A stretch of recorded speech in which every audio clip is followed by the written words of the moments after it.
Hello, I'm Robert Costa. Welcome to the Washington Week Extra, live tonight across many platforms. We certainly had a rich conversation on the show, and we're continuing it now with Bob Woodward, author and associate editor at the Washington Post, Margaret Brennan, moderator of Face the Nation and senior foreign affairs correspondent for CBS News, Susan Davis, congressional reporter for NPR, and Jake Sherman, senior writer for Politico and co-editor of Playbook. We're 2.5 months into divided government. The president has challenges abroad and at home. But what do we make of it all so far? What have we learned? Where are we going? Let's open our notebooks. Bob, I'll start with you. Divided government. You wrote the book, Fear Inside the Trump White House, the initial part of the Trump presidency. Now the president appears to have hit some stumbling blocks with his own party on foreign affairs. Yes, and the really interesting question now is, has Trump grown or changed at all? Or is it just he has different advisors? And he certainly has a different crop of advisors and cabinet officers. And I thought it was very important when he said he liked the title acting for people like Chief of Staff and Defense Secretary. It gives him more power. So he's doing it his way again, and you look at it and you say, what's going to be the tall pole in the tent? What's going to be the event?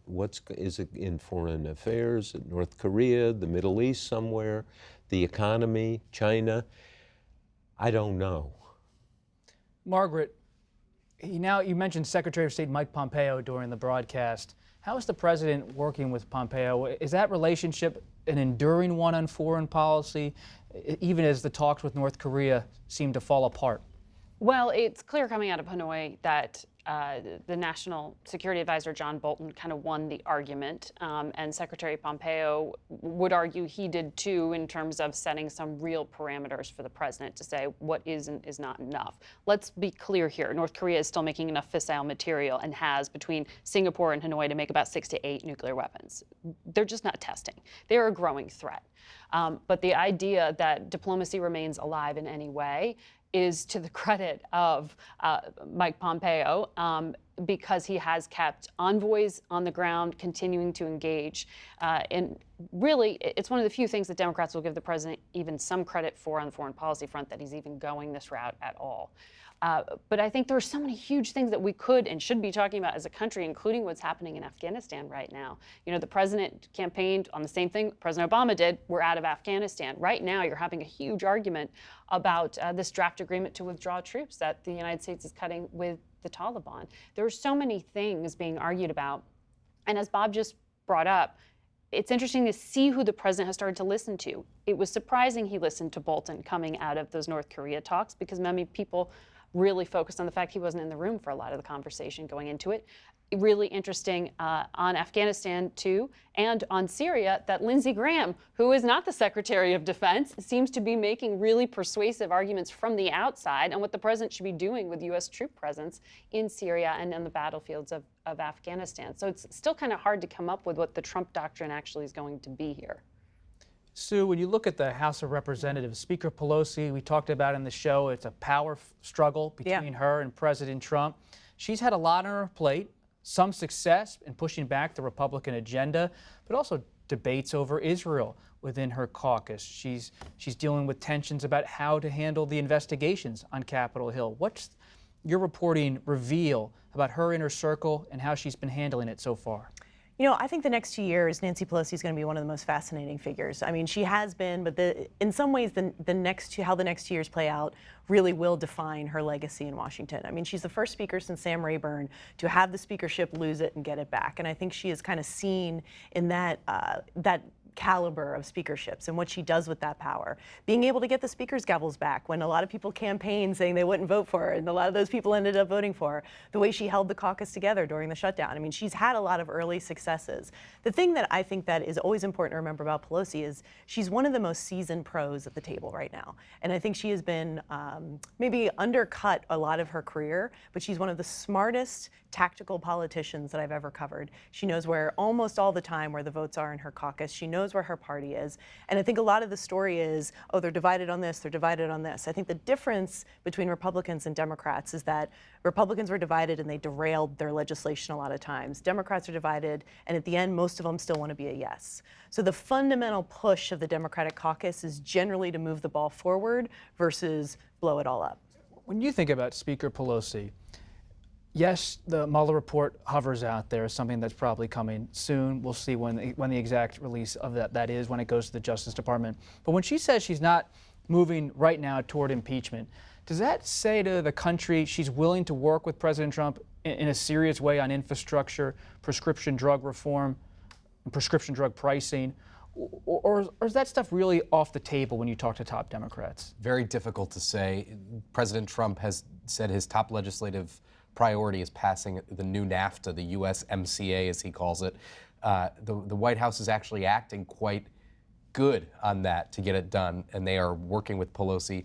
I will agree with everything Sue said and add one more point here. Pelosi has an amazing ability to burn the candle at both ends. She knows where she's going to end up. She knows, I would imagine, whether the trade deal will pass. There's a lot of skepticism among Democrats that it will pass.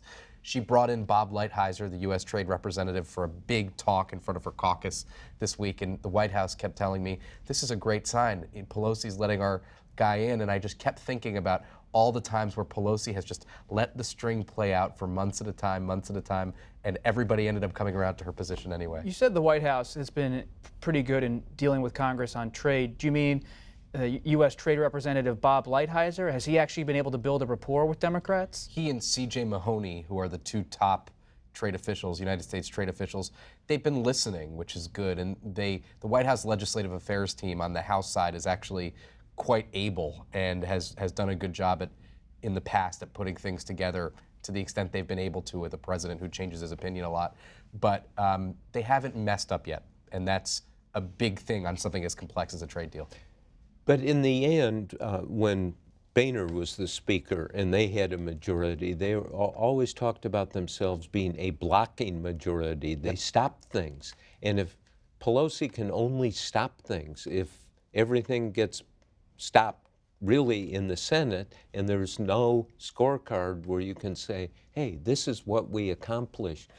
In the early months, you can see, yeah, let's have this combat and so forth. Scorecards matter. I think that the presidential leadership here matters, though, because we do know we have a record with Pelosi.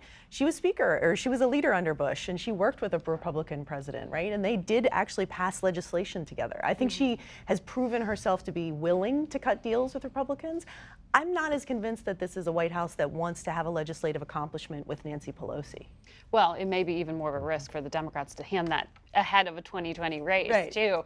But I think trade is something that's undercovered and we should be talking more about because it is hugely also uncomfortable when it comes to that USMCA vote for a lot of progressives to be voting for some of the things in the free trade deal or, you know, the sequencing of how these votes play out. On NAFTA, then you've got to have the negotiations with the Europeans finalized. I mean, we're fighting with our allies over that. We still have tariffs on Canada and Mexico. And then you have the big thing President Trump really wants, that China deal that they want to be able to finalize as soon as next month.